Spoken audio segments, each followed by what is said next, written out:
you're going to require some work from you. So I'd like to just kind of take a moment to just gauge kind of like how interested you are in making this change.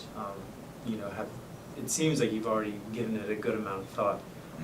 So I was wondering, do you have any concrete plans for making changes in your aggression? Well, I was practicing the breathing when I was in the jail cell, and then the last couple weeks in between court and coming here, I've been practicing the breathing. You know, closing my eyes or first sitting down and close my eyes, or just closing my eyes wherever I am and just breathe in through my nose, breathe out through my mouth. Breathe in peace and tranquility. Breathe out anger and frustration. Just, you know, going over what the other therapist said last time, the other place. So Right. just breathing in and out.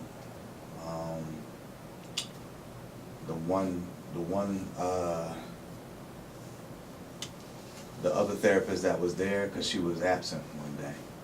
The other therapist that was there gave me a stress ball. I still had that stress ball.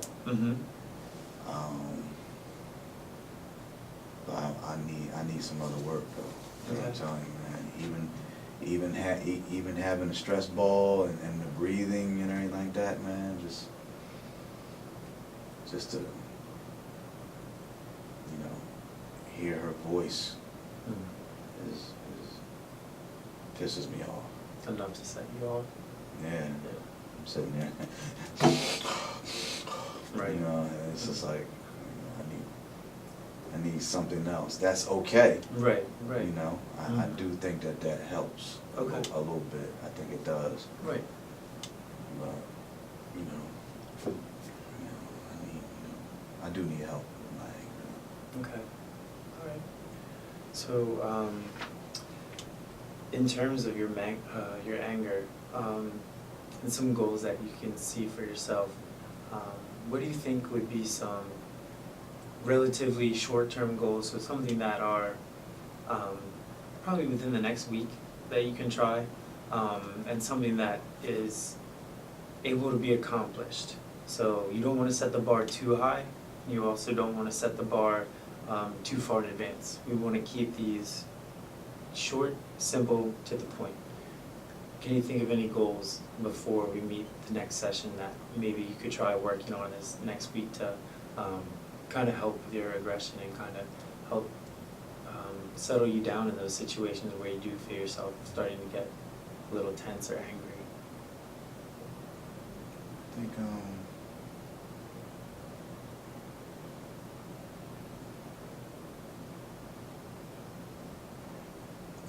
I think it's really just best that my mom and I don't talk to each other much.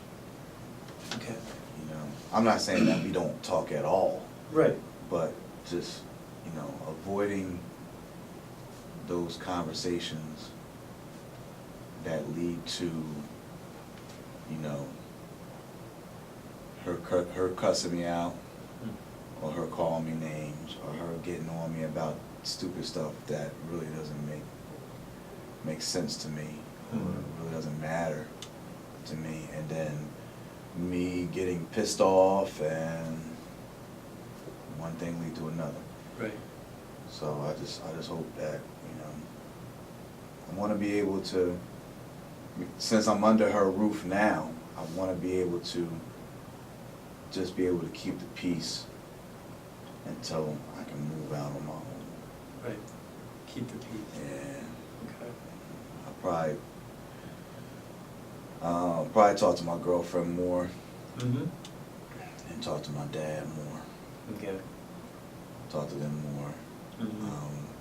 Now that I'm not working, you know, I guess I can do more than once a week now since I'm unemployed. So, the only thing I can think of, I would like to work somewhere, because then I'm out of the house more. Right. If I work, but then, you know, with no money, I'm just stuck in there, Right. you know, with nowhere to go. Can't buy nothing, can't even get a bus pass to nowhere. And then my girlfriend has to leave at a certain time, so. Right. Right.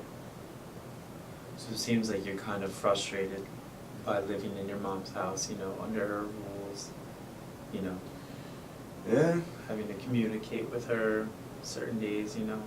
yeah, Okay. yeah.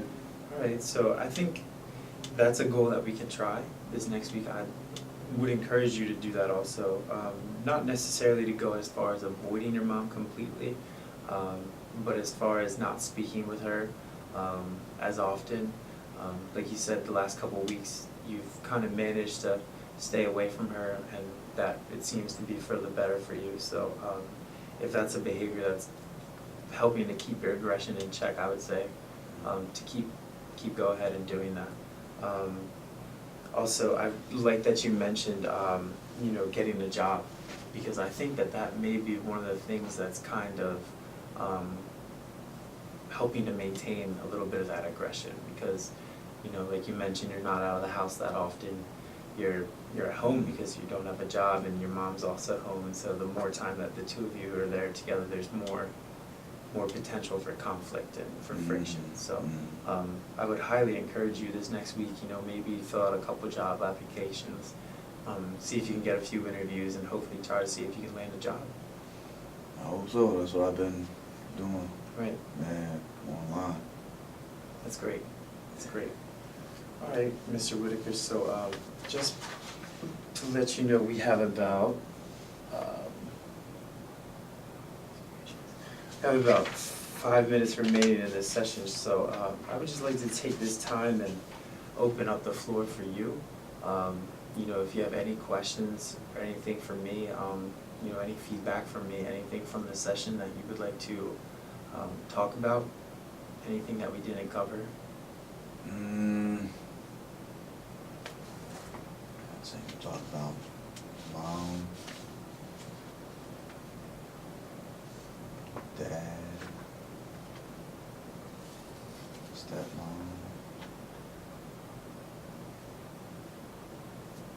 girlfriend. Mm-hmm.